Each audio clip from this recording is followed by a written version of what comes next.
ketiga rombongan ini misi dan visinya sama, untuk menjalin tali silaturahmi antara kita, antara jemaah yang di Waingapu dan jemaah yang berada di tempatan, terutama Kayuri sini. Dan momen ini biasanya kita melakukan santunan. Jadi ada beberapa bawaan yang kami bawa dari Masjid Al-Muhajirin Pakamburung dan juga Pengadilan Agama dan juga beserta Basnas. Dari Masjid Al-Muhajirin Pakamburung kami membawa paket sembako sejumlah 46 paket dan juga santunan untuk anak yatim dan juga janda sebanyak 15 amplop. Yang kedua,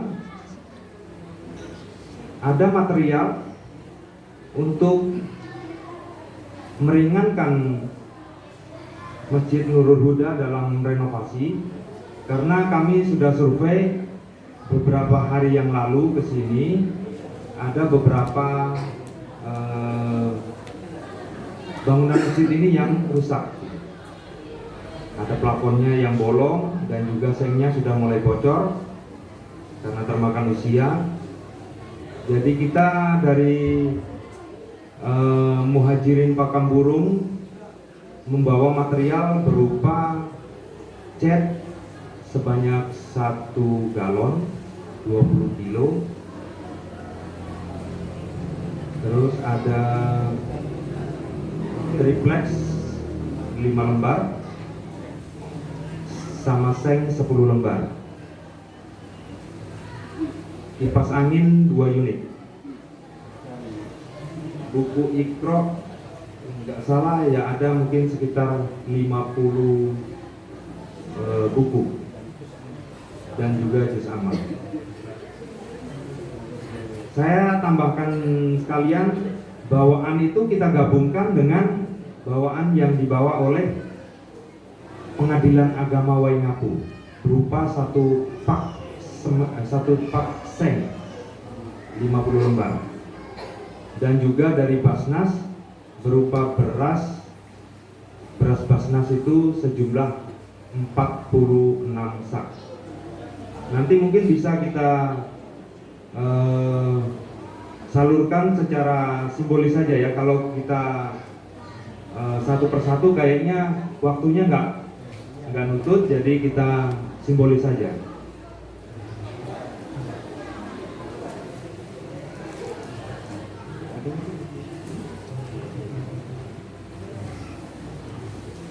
Mungkin sekiranya hanya itu yang dapat saya sampaikan selaku ketua rombongan dari Al-Muhajirin Pakamburung.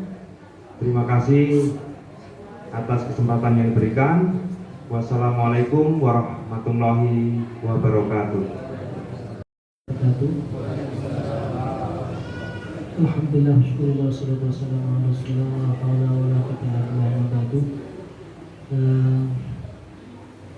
Kami mewakili rombongan Pengadilan Agama Waingapu mengucapkan terima kasih yang sebesar-besarnya atas sambutan dari Pak Mir maupun seluruh jamaah Masjid Nurul Huda Kayuri. Dan niat kami memang silaturahim. Semoga dengan silaturahmi akan mempererat tali silaturahim kita warga kota Waingapu dengan warga Kayuri. Kebetulan saya juga baru bertugas di sini 1 bulan. Terima kasih kita sampaikan ke semuanya. Intinya bahwa kita silaturahim dan kami mewakili teman-teman juga membawa sedikit yang sudah disampaikan oleh ketua rombongan tadi. Semoga diterima dengan sepenuh hati, jangan dilihat apa yang diberikan, tapi niat kita silaturahim, semoga Allah berikan kepada kita semuanya. Itu saja dari saya. Kalau ada sesuatu yang tidak berkenan, kami mewakili Pengadilan Agama Waingapu, mohon maaf yang sebesar-besarnya. Cukup sekian, terima kasih. Wabillahi taufiq wal hidayah. Assalamualaikum warahmatullahi wabarakatuh. Assalamualaikum warahmatullahi wabarakatuh. Nahmaduhu wa nasta'inuhu wa nastaghfiruh min shururi anfusina wa min sayyi'ati a'malina. May yahdihillahu fala mudilla lahu wa may yudlil fala hadiya lahu. Asyhadu an la ilaha illallah wahdahu la syarika lahu wa asyhadu anna Muhammadan abduhu wa rasuluh. Amma ba'd. Yang terhormat Bapak Kepala Pengadilan Waingapu bersama Bapak Wakil Bapak Kiai Haji, yang terhormat Bapak Koordinator, yang terhormat Bapak Takmir, yang terhormat Ibu-ibu taklim, khususnya seluruh jamaah kaum muslimin muslimat yang berada di dalam Masjid Nurul Huda Kayuni yang kami hormati. Bapak Ibu yang kami hormati, waktunya sangat singkat, mungkin kami tidak bisa berbicara agak banyak. Yang ada di benak kami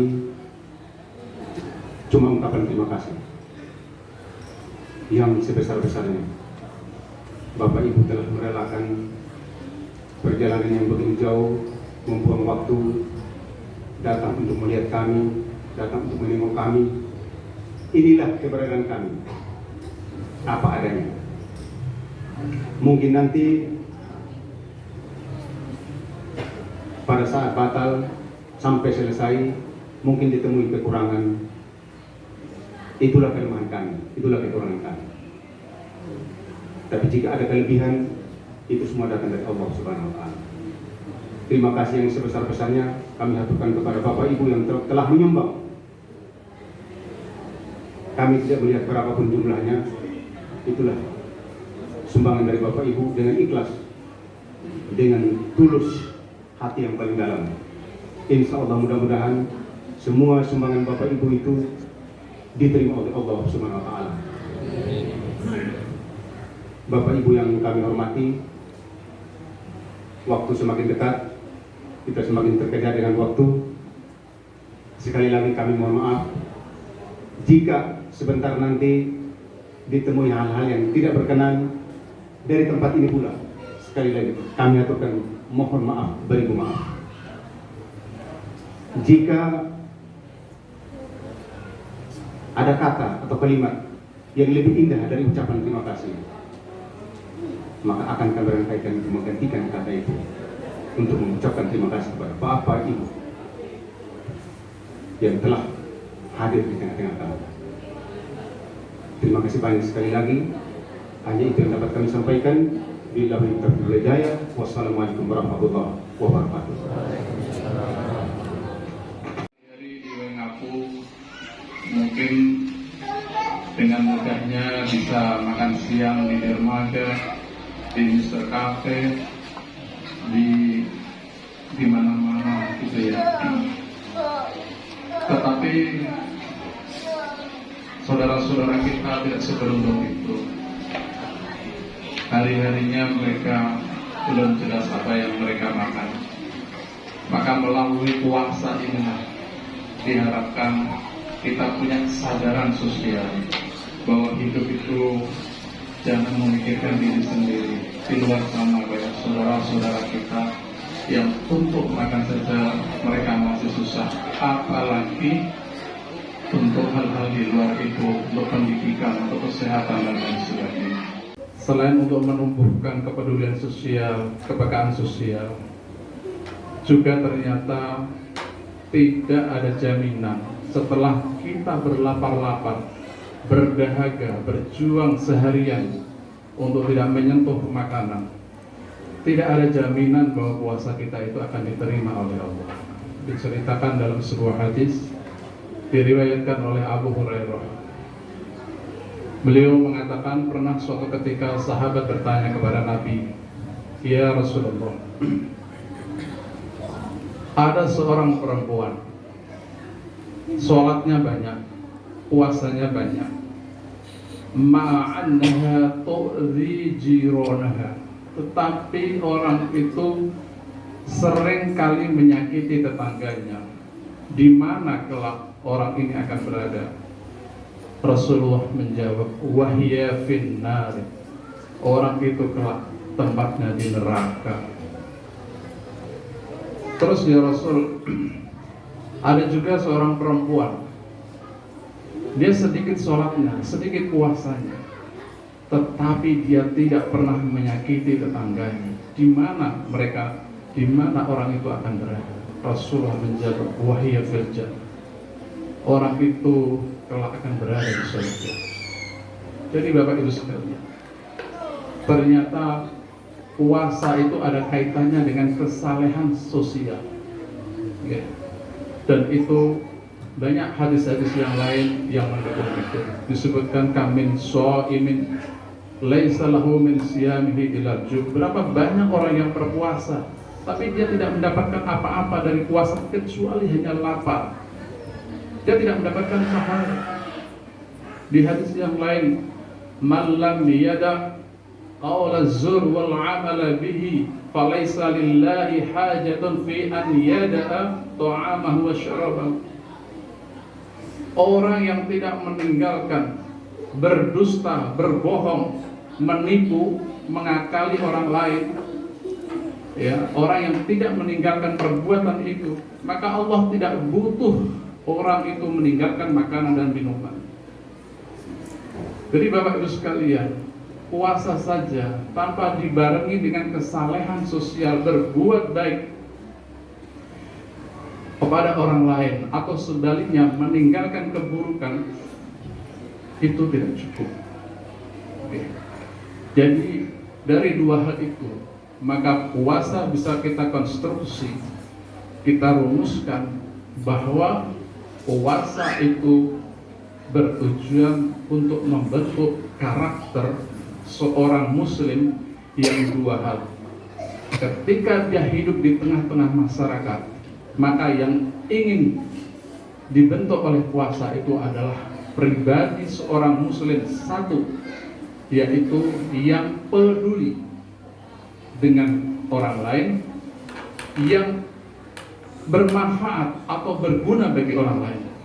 Okay. Itu satu. Dan yang kedua adalah seorang muslim yang tidak akan pernah menyakiti, tidak akan pernah menzalimi orang lain. Jadi dua hal itu. Okay. Dan itu seiring dengan hadis Nabi yang pertama, bahwa seorang muslim itu harus menjadi manusia yang berguna, yang bermanfaat, sejalan dengan hadis Nabi, khairun nas anfa'uhum linnas. Sebaik-baik manusia itu yang paling berguna, paling bermanfaat bagi yang lain. Oke. Seorang muslim dimanapun berada harus bisa memberikan kemanfaatan bagi lingkungannya. Ketika misalnya kita masuk masjid, kita lihat masjid itu belum dimatikan lampunya, kita ada kepedulian. Ini kasihan pengurus takmir, nanti kalau bayar listrik mahal, dimatikan. Oh, ternyata sound systemnya belum dimatikan, dimatikan. Ketika dilihat, oh ternyata masjid ini lampunya mati, nggak usah banyak bicara, langsung pergi ke toko listrik, dibelikan listrik itu. Itu orang. Jadi dia selalu berpikir bagaimana memberikan kemanfaatan. Dengan dia mengganti listrik, senyatanya ketika ada orang sholat, orang membaca Al-Quran, maka orang yang mengganti listrik dengan uangnya sendiri, dia akan mendapatkan pahala. Ya. Jangan dikira hal-hal yang seperti itu hal yang sepele. Jadi ketika kita melihat ada yang rusak, kita ganti, kita belikan. Orang lain begitu dia mengambil manfaat, maka kita punya pahala. Kita punya rumah, di halaman rumah dilalui orang pergi ke masjid, gelap, nggak ada lampu, kita pasang lampu. Maka setiap kali orang lewat ke masjid untuk sholat, untuk mengaji, kita mendapatkan pahala. Kita ikut iuran pembangunan masjid, pembangunan musola, maka setiap kali tempat itu digunakan untuk ibadah, kita mendapatkan pahala. Dalam sejarah banyak tokoh-tokoh hebat itu karena keberkahan dia melakukan sesuatu yang itu bermanfaat. Contoh, Kiai Haji Hasyim Asy'ari ketika beliau mondok di Bangkalan kepada Syekhona Bangkalan, Kiai Khalil Bangkalan. Suatu ketika Kiai Hasyim itu waktu itu masih muda, beliau melihat sang guru itu sedih, kemudian bertanya, "Guru, apa yang buat guru itu sedih?" "Gini Sim, ternyata cincin Bu Nyai itu hilang dan jatuh di bawah sepiteng, di bawah tempat WC itu."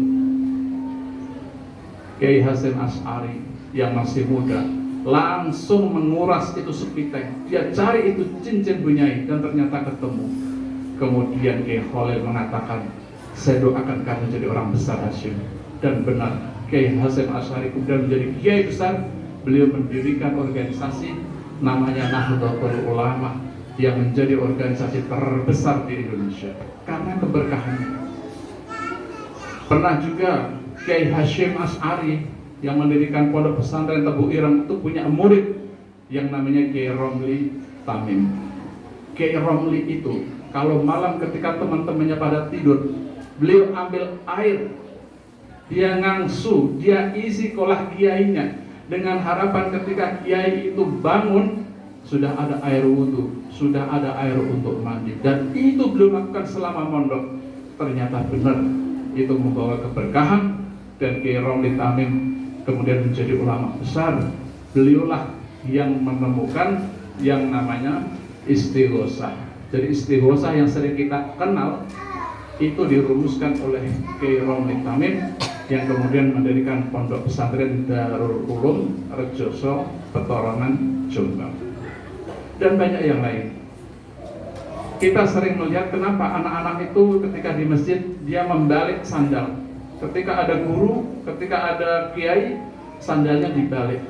Itu bukan pekerjaan sepele Bapak Ibu sekalian, itu ada dalam kitabnya. Salah satunya misalkan disebutkan di kitab Al-Fawaid Al-Mukhtarah, "At-tabarruk bin na'laini minal wali afdalu minhu bi ghairi himali nahuma yahmilani al-jusah kullah." Mencari berkah dengan cara membalik sandal. Kan sandal ada mau ke masjid begini, kemudian dibalik. Itu lebih utama daripada yang lainnya. Ya, mencari keberkahan sandal itu lebih utama. Karena apa? Karena sandal itu yahmilani al-jussah, dia membawa sekujur tubuh. Oke. Coba sandal itu ketika kita balik, kiai, ustadz atau siapapun yang keluar dari masjid, beliau tidak akan mencari-cari sandal karena sandalnya sudah siap. Maka dia mendapatkan manfaat dari sandal, dan sandal itu dia pakai berjalan dari ujung rambut sampai ujung kaki, itu pahala. Jadi Bapak Ibu sekalian, seorang muslim itu harus berusaha bagaimana menjadi manusia yang berguna, yang bermanfaat bagi siapapun.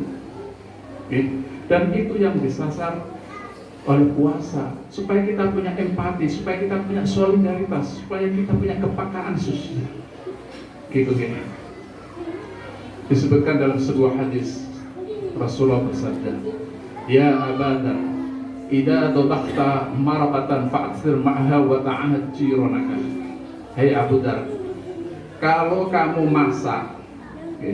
masak yang berkuah-kuah, seperti pokoknya yang ada daging, ada berkuah-kuahnya, maka perbanyaklah kuahnya. Wa ta'ahad jironaka, kamu lihat tetanggamu, kamu bagikan kepada tetanggamu. Coba, ini kan hal yang kelihatannya sepele, tapi jangan dikira Bapak Ibu sekalian, kita berbagi kepada tetangga, kita punya makanan kita bagi kepada tetangga. Mungkin kalau zaman sekarang yang namanya sayur kuah itu bisa kita kembangkan pemahamannya. Kalau sekarang kan orang hidup di era teknologi, di era internet, jadi tidak hanya kuah kita masak, tetapi bisa kita kembangkan. Kalau Bapak Ibu semua punya wifi, kira-kira dibagilah passwordnya kepada tetangga. Maka ya seperti tetangga saya itu, Ustadz Andri ini ketika beliau masang internet, udah lama pakai saya. Nah ini pengembangan daripada berbagi kuah makanan kan begitu. Jadi karena eranya sekarang eranya internet, kalau Bapak Ibu masang wifi, berbagilah kepada tetangganya, kasihlah passwordnya supaya bisa menikmati. Dan itu pahala. Maka kalau saya bisa bikin putusan, saya nyari kitab-kitab, kalau pekerjaan saya itu berpahala, maka sekian persennya itu ada ambil dari Ustadz Andri. Nah, itu satu, bahwa manusia itu harus berusaha menjadi manusia yang berguna, bermanfaat. Yang kedua, jangan pernah menyakiti siapapun. Jangan pernah menyakiti siapapun. Kepada tetangga misalnya, hati-hati Bapak Ibu sekalian. Jangan alirkan kotoran, air sisa masak misalnya ke tanah tetangga. Jangan, itu kezaliman. Dengan teman di kantor, dengan siapapun, jangan pernah kita menyakiti, kita menzalimi siapapun. Karena disebutkan dalam hadis, da'watul madlum mustajabah. Doa orang yang teraniaya, orang terzalimi itu mustajab, akan dikabulkan oleh Allah. Wa in kana fajiran, meskipun pelakunya itu orang fajir, orang yang suka bermaksiat. Fafujuruhu ala nafsih, kefasikannya, kemaksiatannya itu urusan dia sama Tuhan. Jadi jangan kita mengatakan, alah kamu itu banyak maksiat, kamu itu suka mencuri, kamu ini doanya nggak akan. Jangan begitu, salah itu. Urusan dia mencuri, urusan dia merampok, urusan dia berzina, urusan dia sama Tuhannya. Tapi ketika dia dizalimi, doanya mustajab, maka hati-hati. Jangan pernah menzalimi siapapun.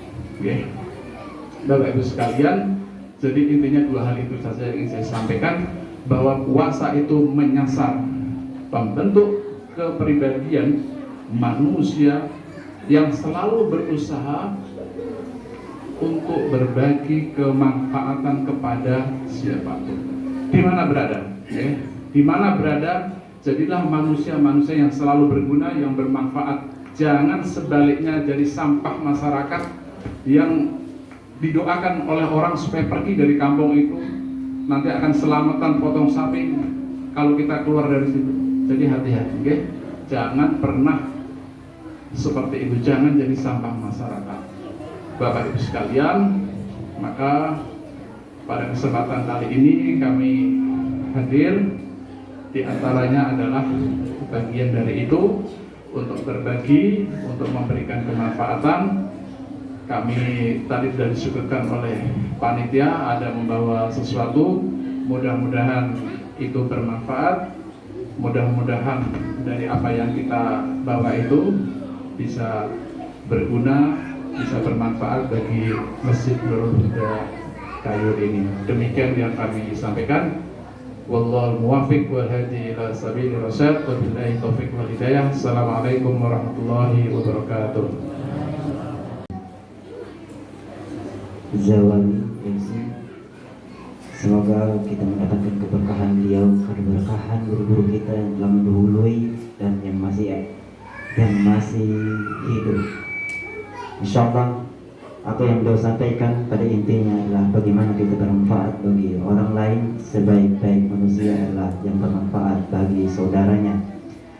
Selanjutnya yaitu penyerahan simbolis.